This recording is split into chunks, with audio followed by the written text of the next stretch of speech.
esses 4 livros, para falar sobre a vida de Jesus. Lucas, capítulo 23, versículo 34, trazem para nós a primeira frase dessa sequência de frases que nós vamos ter até o fim do mês, que são as últimas palavras de Jesus antes da cruz. E ele já começa com algo muito precioso. É tão importante você parar para pensar nisso, nesse momento, porque, como eu disse, sem isso, nada disso aqui faz sentido. Nada dessa festa que nós temos aqui é coerente se isso aqui não é compreendido. Essas últimas palavras mudaram a minha vida. Cada vez que eu leio, mudam ainda mais. E a gente começa essa sequência de frases com a seguinte frase: Lucas, capítulo 23, versículo 34. No meio de uma caminhada em direção à cruz, e nós vamos falar um pouco mais sobre isso, uma situação complicada, constrangedora, Jesus fala a seguinte frase: contudo, ou seja, apesar de todo o sofrimento, tudo que ele estava vivendo, contudo, Jesus dizia: Pai, perdoa-lhes, porque não sabem o que fazem. Vamos ler de novo essa frase? Contudo, Jesus dizia, lê comigo: Pai, perdoa-lhes, porque não sabem. Uma frase tão pequena, mas que introduz a nossa série de pregações que vai durar de hoje até o primeiro domingo de abril, com valores tão preciosos que a gente precisa sair daqui pensando sobre ele. Esses valores não são valores que influenciaram uma sociedade há 2000 anos atrás. Esses valores são valores que precisam mudar a minha vida e a sua agora, daqui a meia hora, quando você sair daqui e for viver a vida real, seu trabalho, sua casa, suas demandas. Esses valores precisam te acompanhar. Nós não temos muitos relatos da vida de Jesus. A gente sabe que provavelmente ele viveu 33 anos. Não é absolutamente certo isso, mas os estudiosos, os teólogos, todos eles convergem para essa direção. Ao longo desses 33 anos, muito pouco se ouviu sobre a vida de Jesus. Na verdade, esses livros que nós temos na Bíblia falam dos 3 últimos anos desses 33. Durante 30 anos, não se sabe muito bem como ele cresceu, como ele virou um adolescente, como ele caminhou. Sabe-se que aconteceram alguns fatos isolados que mostravam que ele era muito inteligente, que mostravam que ele crescia em inteligência, em graça, em estatura, mas não tem muito relato. Mas todas as vezes que a gente ouve falar sobre Jesus, tem uma coisa certa em comum. O que a gente lê é que ele era uma pessoa boa. Ele era uma pessoa que espalhava, pregava, vivia amor. Porque tem gente que prega amor, mas não vive amor, não é verdade? Tantos testemunhos de crentes, de pastores, de líderes, de pessoas que estão no teu trabalho e são influentes nas suas igrejas, mas que não são amorosas, não são misericordiosas, não tratam bem seus funcionários, não tratam bem seus filhos, não tratam bem seus pais. Isso acontece de montão. Mas a gente vê na prática de vida de Jesus uma pessoa que fazia o que falava, e falava do que fazia. E é interessante porque diante de uma pessoa como essa, a gente fala tanto aí da Madre Teresa de Calcutá, Gandhi, pessoas boas, que ganhariam, pelo menos por mim, um prêmio Nobel da Paz todo ano. Todo ano, se pudesse entregar um para cada um, entregaria. Mas Jesus, ao invés de ganhar um prêmio Nobel pelo exercício de amor, pelo exercício de gratidão, de justiça, de misericórdia, o que ele ganha na história cristã? Qual é o fim de Jesus? Ele ganha a pena de morte. É muito paradoxal. O que a gente lê, essa frase de Jesus, ela não foi falada numa procissão política, ou num bloco de carnaval, né? Agora no carnaval a moda é ir para os blocos. Então assim, bloco na cidade inteira, um bloquinho aqui, um bloquinho ali, um blocão lá. E aí movimenta pessoas, vão pessoas para cá, vão pessoas para lá. Mas esse movimento de gente aqui não é um bloco de carnaval, não é uma passeata para levantar bandeira de um partido ou de um candidato a presidente. Não, esse movimento que nós lemos e que nós vamos ver, esse movimento de hoje até abril, é um movimento que está levando uma pessoa para a pena de morte. Está levando uma pessoa que espalhou amor, que pregou bondade, que pregou misericórdia, a morrer. É muito paradoxal isso. E nesse primeiro momento, nessas primeiras últimas palavras de Jesus, ele já traz uma lição que a gente podia ficar o mês inteiro falando sobre ela, mas não dá tempo. Eu queria, nessa introdução, nós falamos sobre isso hoje no culto das 9. Eu queria apontar 3 coisas que Jesus falou nessa frase, que precisam te fazer parar para pensar. Pai, perdoa-lhes os pecados, pois não sabem o que fazem. Nessa primeira análise, introdução, nós vemos 3 pontos importantíssimos sobre quem era Jesus e como ele lidava com as coisas. O primeiro deles tem a ver com a sua identidade. O segundo dele tinha a ver com o seu propósito. E o terceiro tinha a ver com a sua capacidade maravilhosa de enxergar além das aparências. Identidade, propósito e alguém que enxerga além das aparências. Identidade. Tem alguém fazendo aniversário aí, ó, que legal. A identidade de Jesus se revela na primeira palavra dessa frase: Pai. É interessante que ao longo dessa série você vai ouvir essa palavra 2 vezes, no início e no fim. E essa palavra Pai mostra para nós algo maravilhoso. Mostra para nós quem Jesus realmente é. Jesus, ele pôde oferecer o seu melhor no pior momento da sua vida. Ele deu o que ele tinha de melhor num dos momentos mais angustiantes. Hoje, na classe de integração, nós estávamos falando sobre felicidade em meio à dor. Nós estávamos falando sobre depressão. Que às vezes as pessoas não querem falar sobre isso, acham que depressão é coisa do diabo, e quem está deprimido não crê em Deus direito, e passam por problemas sérios e não se cuidam. E que a vida cristã não nos isenta de momentos de dificuldade. Eu fico imaginando Jesus nesse momento que antes, horas antes disso tudo acontecer, dias antes, estava clamando num lugar, falando: Pai, por favor, se for possível, tira esse negócio de mim, afasta de mim esse cálice. E nesse contexto não é feito o que ele pediu. Ele vai para a cruz e a primeira coisa que ele fala é: Pai. A nossa identidade é algo extremamente necessário para que a gente caminhe, porque Jesus, ele tinha noção total de quem ele era. A definição de identidade no dicionário é características que definem quem você é. O problema é que hoje a gente tem a seguinte definição de identidade na sociedade moderna: características que definem o que você faz, ou características que definem o que você tem. Perceberam a diferença? A definição de identidade diz: identidade são as características que definem quem você é. Mas o que as pessoas acham que é identidade é características que definem o que você tem ou o que você faz.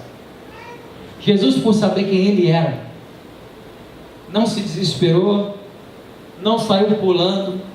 Há 4 dias atrás eu estava no banco, 10h15 da manhã. Eu entrei no banco, o banco abrindo. E tinha uma mulher muito bem vestida, sentada na cadeira do gerente, quando eu entrei no banco. E no momento que eu entrei para pegar a senha, no Banco Itaú tem que pegar uma senhazinha no papel, não sei como é que é nos outros, para ir para o caixa resolver a minha vida. Essa mulher perdeu a linha, mas perdeu a linha totalmente. E a agência inteira parou infelizmente, para assistir ao espetáculo dos gladiadores. Era ela contra o gerente. É uma pena. Mas ela começou a xingar todos os nomes, todas as pessoas, todas as gerações do gerente. E ela batia na mesa, ela levantou, ela falou: eu não quero saber. Foi um escândalo. E o pessoal do banco ficou naquele minuto ali de silêncio, sem saber o que ia acontecer. E ela saiu bufando pela porta e, entre aspas, vida que segue, não é assim? Pessoas hoje, irmãos, a gente vive numa panela de pressão chamada planeta Terra. Antigamente, alguém esbarrava em você na rua, aí você dava aquela olhada, dependendo do caso, você pedia desculpa, né? Alguém esbarrava em você e antigamente você pedia desculpa, porque você não sabia o que houve. Hoje em dia, você já foi para a tua aula de Muay Thai, já foi para a tua aula de kickboxing, já foi para a tua aula de jiu-jitsu, e a pessoa esbarrou em você, você já virou, já armou, já deu um armilô, já caiu no chão, já chamou a polícia. Está todo mundo ali igual o Rambo, né? Armado e perigoso. Aliás, eu falei, uma das características que eu estou ficando velho, eu já contei isso para algumas pessoas aqui, foi o dia que meu filho chegou na sala de casa, todo armado, botou a metralhadora, bala, e veio correndo para mim. Eu olhei para o meu filho e falei: ô filho, você está igual o Rambo. Aí ele falou para mim: quem é Rambo, papai? Eu falei: não faz isso para mim. Eu falei: eu estou ficando velho. Meu filho não sabe quem é. Aí pior foi o filho do pastor Rodolfo. E aí o filho do pastor Rodolfo foi lá para casa no mesmo dia, e eu contei essa história triste para o pastor Rodolfo. Eu falei: você está ficando velho, quer ver como é que meu filho sabe? Eu falei: mesma idade, chama lá teu filho. Filhão, quem é Rambo? Ele falou: eu sei, papai, quem é Rambo? Fala. Uma comida japonesa, né, papai? Não é. E aí eu olhei para ele e falei: meu amigo, você ainda está velho e careca, eu pelo menos tenho meus cabelos. Enfim, são outros 500. Mas a vida, gente, está igual uma panela de pressão. A gente fica andando na rua desesperado. Só não tem essa necessidade de estourar quem tem uma identidade bem definida, quem sabe quem é. Paulo, uma pessoa que perseguiu Jesus durante muitos anos, perseguiu os cristãos durante muitos anos, ele se converteu, e ele escreve um livro, uma carta que está na Bíblia, aos Romanos. E o primeiro versículo, o primeiro capítulo dessa carta é a sua apresentação. E ele fala nessa carta quem ele era. Ele diz: Paulo, servo de Jesus, chamado para ser apóstolo. A gente acha que é o que a gente está fazendo. Isso é uma tentação enorme que tira o seu foco. Porque vem a aposentadoria e você entra em depressão. Porque você se acha insubstituível e você se aposenta ou é mandado embora e rapidinho alguém botou alguém para trabalhar no seu lugar e vida que segue e você fica ali sem chão. Se a sua identidade está em quem você não está em quem você é, você precisa rever o processo. Existem coisas que nos desvirtuam, títulos nos desvirtuam de entender qual é a nossa identidade. Diplomas, mestrado, pós-doutorado, tem gente se escondendo atrás disso para querer provar que é alguma coisa. E ao mesmo tempo, e nada contra isso, pelo contrário, é um trabalho digníssimo. Mas ao mesmo tempo tem gente frustrada porque não deu certo e tem que dirigir Uber com um título de pós-doutor em sei lá o que. E qual é o problema em dirigir Uber? O problema é a pessoa que perdeu a noção de que ela não é o que ela está fazendo, mas ela é quem ela é.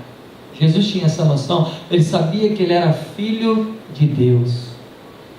Ele sabia que diante de todas as aflições que ele estava vivendo, todos os problemas, ele podia falar: Pai. E essa é a minha pergunta para você. Nas últimas palavras de um homem que revolucionou a história da igreja, que é a esperança da nossa igreja, que é a esperança do mundo, nas suas últimas palavras elas começam com Pai. Será que nos momentos mais angustiantes da sua vida, você tem condições de se acalmar, de parar para pensar, e diante de qualquer outra coisa, antes de xingar a tataravó do gerente do banco, você tem condições de falar: Pai, eu sou filho de Deus, eu sou sua filha. Será que nós temos essa direção de Deus na nossa vida? Será que quando nós cantamos aqui, então eu direi, abra-se o mar, e vou pulando, dançando na tua presença, será que isso é de fora para dentro, porque está todo mundo cantando, ou é realmente de dentro para fora, de algo que foi transformado no nosso coração, e que hoje nós entendemos qual é a nossa identidade? Sabe que tem gente que coloca a sua identidade na sua performance. Eu sou muito bom no que eu faço. E esse é um problema crônico nos artistas. Eu, como trabalhei com arte muitos anos profissionalmente, via isso em vários lugares.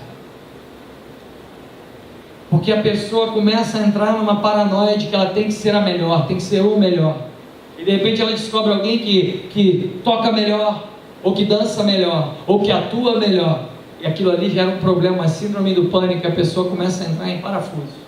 Ou pior, um dos grandes problemas da vida de um músico se chama tendinite.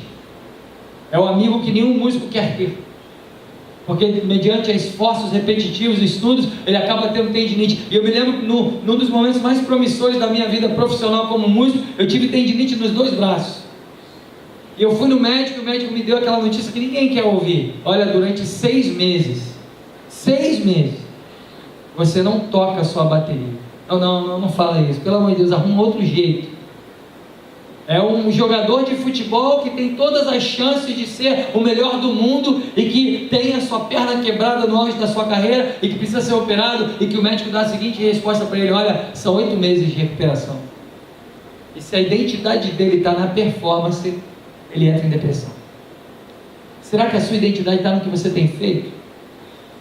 Popularidade tem significado identidade para pessoas. Hoje, as pessoas são medidas pelo número de seguidores que elas têm no Instagram. Ontem a gente estava num churrasco, o pessoal da igreja, e os jovens da igreja foram medir a popularidade do pastor. Mas vamos ver se o pastor é um cara conhecido, vamos ver o Instagram do pastor.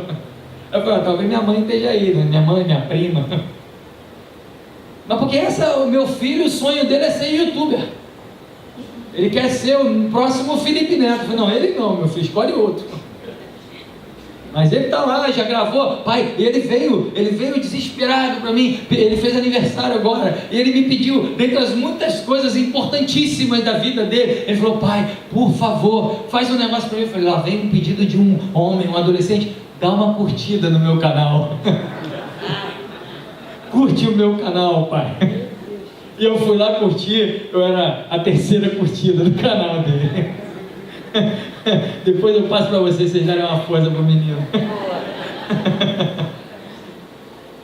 Porque talvez ele ache que se ele for mega popular, ele vai ser alguém. Se Jesus tivesse essa identidade, Jesus tomaria decisões politicamente corretas que talvez o tirassem da cruz. Mas Jesus não estava se importando com popularidade, ele sabia quem ele era. Não somos o que nossos problemas dizem que somos. Não somos o que a nossa cultura determina que sejamos. Não somos o que nossa geração exige que sejamos. Somos o que Deus sonhou para nós como filhos e filhas dele, amém? Se você tem isso claro no seu coração, e se a sua identidade está firmada em Cristo, você tem condições de caminhar. E diante das adversidades, dos vales da sombra da morte, você vai poder respirar e dizer, pai, me ajuda. E a segunda palavra e a atitude dessa série que só vai terminar em abril, é uma palavra tão preciosa, que é paradoxal. Jesus não fala somente pai, Jesus ele fala, porque ele poderia falar, pai, me tira dessa. Pai, dá um jeito de vir com uma nave espacial, igual foi com Elias, vem com seus carros e cavaleiros agora, e me coloca dentro e me leva para o céu direto. Ele poderia falar isso. Ele poderia pedir ali, ele teria todo o direito humano de chegar e falar, pai, por favor, não me deixa passar por esse vexame. Mas ao invés de se importar com os seus problemas, a gente encontra uma pessoa que se importa mais com os problemas dos outros.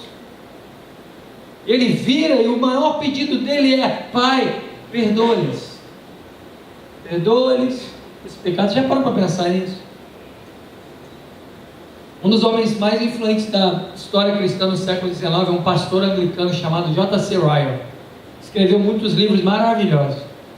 Escreve sobre essa frase da Bíblia a seguinte afirmação: o coração de Jesus é realmente misericordioso. Ninguém é tão perverso e ruim que ele não cuide. Ninguém está tão longe que seu coração não tem interesse em suas almas. Ele ouviu a oração de um ladrão. Ele parou em frente a uma árvore para chamar Zaqueu um corrupto. Ele veio do céu para tocar o coração de um dos seus perseguidores chamado Saulo. Ele encontrou tempo para orar por seus assassinos. Os piores e mais cruéis assassinos não precisam ter medo. Se quisermos garantia para acreditar e nos arrependermos, o texto de Lucas 23:34 nos dá providência suficiente para isso.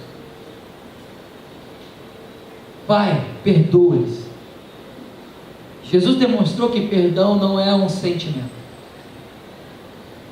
Jesus demonstrou nessa situação de que você não precisa sentir uma peninha, um dozinho, uma vontadezinha no íntimo do seu coração. Ah, vou perdoar, tadinho, tadinho. Não é assim que a gente trabalha com perdão diante da Bíblia.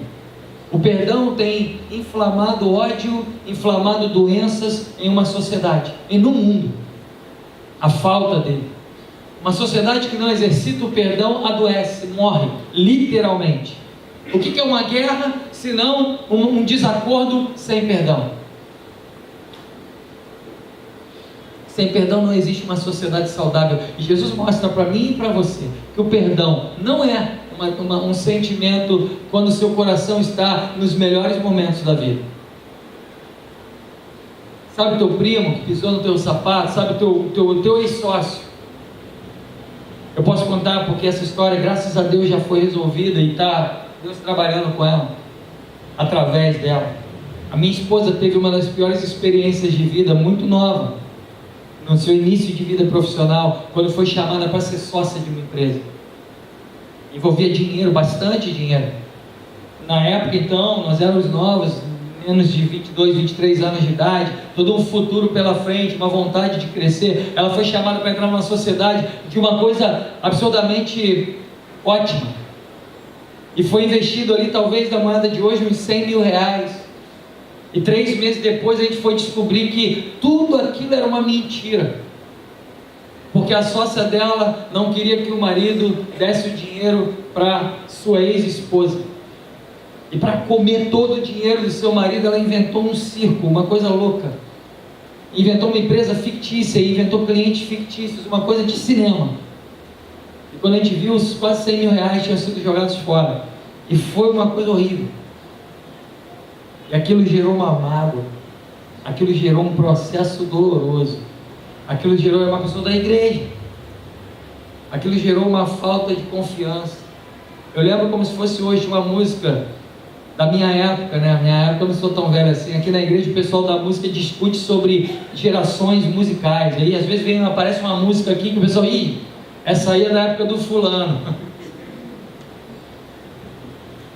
E aí na minha época tinha uma música que falava assim: recebi o novo coração do Pai, coração regenerado, coração transformado, somos corpo e assim bem ajustados. E durante alguns meses minha esposa virava para mim e falava: eu não consigo cantar essa música, porque eu não consigo ver o corpo desse jeito. Porque eu acabei de tomar uma faca nas costas de um corpo que me gerou uma dívida, me gerou um monte de coisa. Foi todo um trabalho, eu não tinha nenhum sentimento. Mas Deus começou a trabalhar na vida da nossa família a seguinte palavra: perdão é decisão. Perdão é decisão, independente do que você está sentindo. E no meio daquele processo, eu me lembro como se fosse hoje. Minha esposa já era mais forte do que ela. Ela falou: nós vamos precisar procurar essa pessoa para exercitar o perdão. Eu falei: então vamos logo, antes de ser muita ideia. E tudo que tinha para dar errado, podia dar, foi lá do outro lado da cidade, num horário ruim, trânsito, tudo errado. Mas nós fomos até a casa dessa pessoa. Não foi fácil, não foi nem um pouco fácil. Não foi nem um pouco agradável.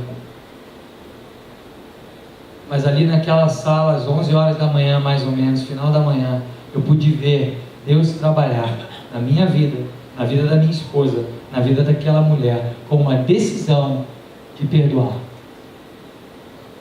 Nas suas últimas palavras, que podiam muito bem ser: Pai, pelo amor de Deus, tira essas pessoas daqui. Pai, pelo amor de Deus, essas pessoas são loucas. Jesus chega e fala: Pai, perdoa-lhes os pecados. Você já parou para pensar que existem pessoas que precisam do seu perdão? Que você precisa liberar perdão para primos, para primas, e que isso tem gerado rancor no seu coração, e que isso tem gerado uma má amizade na sua casa, na sua família, e que por causa de uma falta de sentimento de perdoar, você simplesmente jogou a poeira para debaixo do tapete. Mas o que Deus fala para nós antes da Páscoa é: o perdão se faz necessário. É preciso perdoar. Perdão não é amnésia. Não se esqueça disso. Jesus nunca garantiu amnésia para a gente. Olha, você vai perdoar e vem uma varinha mágica, vai sair um coelho da cartola, vai tocar na sua cabeça e você nunca mais vai lembrar. Não existe isso na Bíblia. Pergunta para minha esposa se ela esqueceu dessa história. Anteontem, olha que loucura, a gente já se mudou umas 4 vezes. Anteontem eu estava folheando uma pasta lá em casa, achei o contrato social dessa empresa. Eu olhei para aqui e falei, Jesus, está aqui ainda. E aí vem a memória, um monte de coisa. Perdão não é amnésia, perdão não é... Não, amnésia não tem isso na Bíblia. Perdão é a possibilidade que você dá para Deus dele trabalhar na sua vida e de te fazer caminhar, e de te fazer crescer. Mas além disso, essa frase tão pequena, Jesus traz um terceiro ponto para nós. Pai, perdoa-lhes, pois não sabem o que fazem. Jesus nos traz a capacidade maravilhosa de enxergar além das aparências. Você já parou para pensar como o mundo está precisando de gente que enxergue além das aparências? Porque cá para nós, vamos voltar para as mídias sociais, né? Meu filho que quer ser o youtuber. O que é a internet de hoje, as redes sociais, senão uma vida de aparência? Onde a beleza tem que estar em dia, onde tudo tem que estar no lugar, literalmente, aonde plásticas, botox e todos os outros complementos da vida. Eu não sou contra isso não, irmão. Já vieram me falar que se eu botasse um botox aqui do lado ia ficar mais bonito. Eu estou pensando. Eu falei, paga aí meu botox, aí que vai lá conversar.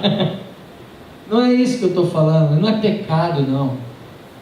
Mas tem gente trabalhando nisso como se fosse o exercício de vida. A vida é muito curta. Uma atriz, uma modelo, ela tem uma carreira menor do que talvez 10 anos, uma carreira pequena. Um jogador de futebol se aposenta com 29 anos de idade. Um atleta, uma modelo, uma atriz, um ator, quando não entram nessa fase de serem pessoas exponenciais, somem. E ninguém mais vê. Eu cantei com um cantor que ficou famosíssimo aí, gravou. Eu lembro que quando a gente cantava junto, numa das épocas que eu tocava com esse cantor, ele era da gravadora Som Livre, nós chegamos a ter música no mesmo momento. Eu ouvia a música do cantor que eu tocava com ele nas 4 novelas da Globo. Vale a pena ver de novo, novela das 6, novela das 7 e novela das 8. As 4 tinha a música dele ao mesmo tempo. Eu falei, gente, esse cara não vai mais sumir.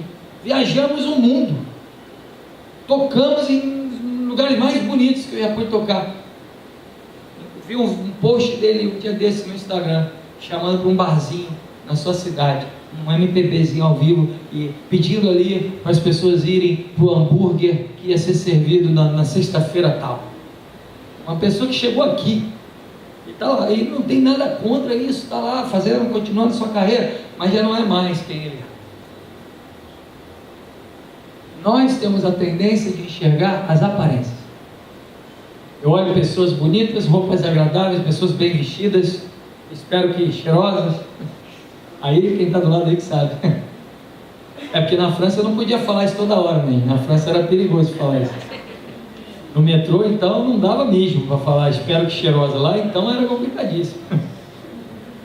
Mas aqui dá, né? Espero eu, né? Dá, né? Fala para quem está atuando, dá, né? Então tá bom. Não mente não, hein? Mas nós precisamos enxergar além das aparências. Não é roupa, não é marca. Tem gente que agora tem, né, a flor de lis no peito. A marca dos pagodeiros. É a marquinha lá, nada contra, tá? Tal de Dudalina. Para ser famoso agora tem que usar a Dudalina. Eu nem gosto, acho brega. Ó, se tiver com a Dudalina aí, o pastor não falou nada não. Mas agora é essa. É a reserva. É o jacarezinho com a boca aberta. Aí você é alguém, você é uma coisa, né? Jesus olha para essas pessoas que estão quase assassinando ele, que estão levando ele para a pena de morte, e vira para essas pessoas e é capaz de falar para elas: olha, Pai, eu enxergo além da imaturidade deles, eu enxergo além da ingenuidade, Eu enxergo além das mágoas, das maldades desses rostos. Jesus podia enxergar além das aparências. Jesus olhava para mim, olhava para você, olhava para essas pessoas. E por mais que fosse uma situação complicada, Ele teria capacidade, tem capacidade de dizer: Pai, perdoa o Iane, ele não sabe o que faz. Perdoa o Gustavo, porque ele não sabe o que ele está fazendo. Jesus tem essa capacidade.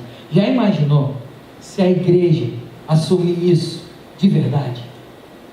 Já imaginou se a igreja parar de julgar um pouco, parar de fazer regrinhas pré-estabelecidas e olhar para pessoas com uma vida desgraçada, e ao invés de colocar problemas e pesos, virar para Deus e falar: Deus, perdoa-lhes, porque eles não sabem o que fazem? Já imaginou o que vai ser da igreja, quando a igreja entender que uma pessoa pode entrar aqui arrasada, pode entrar aqui com todos os complexos que ela possa ter, pode entrar aqui traindo o marido, traindo a esposa, falando palavrão, usando todas as drogas, bebendo todas as bebidas, legais e ilegais? Já imaginou o dia que nós olharmos para essas pessoas e falarmos: Pai, perdoa, porque ele só não sabe o que ele está fazendo, mas ele é mais valioso, ela é mais valiosa do que isso. Já imaginou quando você olhar para o seu filho, quando você olhar para sua prima, e você poder ter a sobriedade e ao mesmo tempo a espiritualidade de olhar e falar: Pai, ele não sabe o que está fazendo, ela não sabe o que está fazendo, mas é alguém de muito valor. Jesus ensina isso para a gente nas suas primeiras e últimas palavras. Não há nada que Deus não possa curar. Não espere perfeição, santidade ou merecimento para que Deus olhe para você, porque isso não vai chegar. Nós não somos perfeitos, não somos santinhos do pau e não merecemos, mas Ele já chegou. Amém? Ele já está aqui. E nessa noite Ele fala para mim e para você: olha, eu te perdoo, mesmo que você não saiba o que você está fazendo, mesmo que você esteja caminhando de uma forma difícil, complicada, eu quero caminhar contigo. Eu falo para o meu pai: Pai, perdoa, porque ele não sabe o que está fazendo, ela não sabe o que está fazendo. Que palavras preciosas! Não dá para entender Páscoa sem entender a preciosidade daquele que é a nossa Páscoa. A Bíblia diz que Páscoa não é coelho da Páscoa, Páscoa não é nem a celebração que acontecia antigamente com o povo de Israel. A Bíblia diz que Jesus é a nossa Páscoa.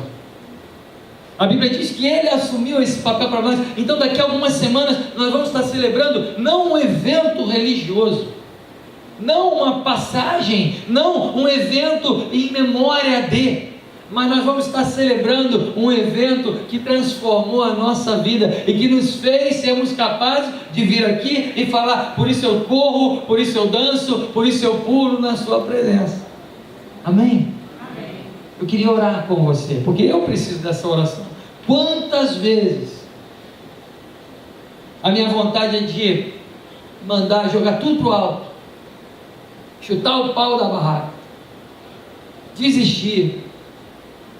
Quantas vezes eu olho para situações dentro da minha área de influência e falo: está tudo errado, não entende nada, não sabe de nada. Quantas vezes a vontade é de se irar e de sair falando: não entende nada, e de falar mal da igreja, de fulano, de Beltrano. Mas quando nós entendemos que nosso papel é entender nossa identidade, perdoar e enxergar além das aparências, tudo muda. Foi quando eu comecei a entender isso que o meu ciclo de amizades mudou. É impressionante como eu tenho um grupo de amigos hoje talvez mais não cristão do que cristão, porque os pastores têm a tendência de se fechar no meio cristão. Isso é muito perigoso, porque é bom, é muito bom, eu amo vocês, amo a minha igreja, tenho amigos preciosíssimos nesse lugar, mas eu não quero ter somente aqui. Eu quero poder conversar com pessoas, com o meu porteiro, quero poder conversar com o gerente do meu banco, quero poder conversar com a pessoa que vai malhar comigo, uma pessoa que trabalha do lado da minha casa. Quero poder conversar e ter uma amizade. e chamar essa pessoa pelo nome, e saber que essa pessoa precisa de ajuda, e que eu posso ajudar, que ela pode me ajudar. Isso é o reino de Deus. E é você sair daqui nessa noite pensando: se eu viver isso, eu posso ser influente. Se essas últimas palavras são para mim, eu preciso sair daqui e viver esse negócio. Eu não preciso me esconder. Eu não preciso ficar olhando no meu trabalho e falar: esse bando de pecadores. Mas você é o quê? Eu sou o quê?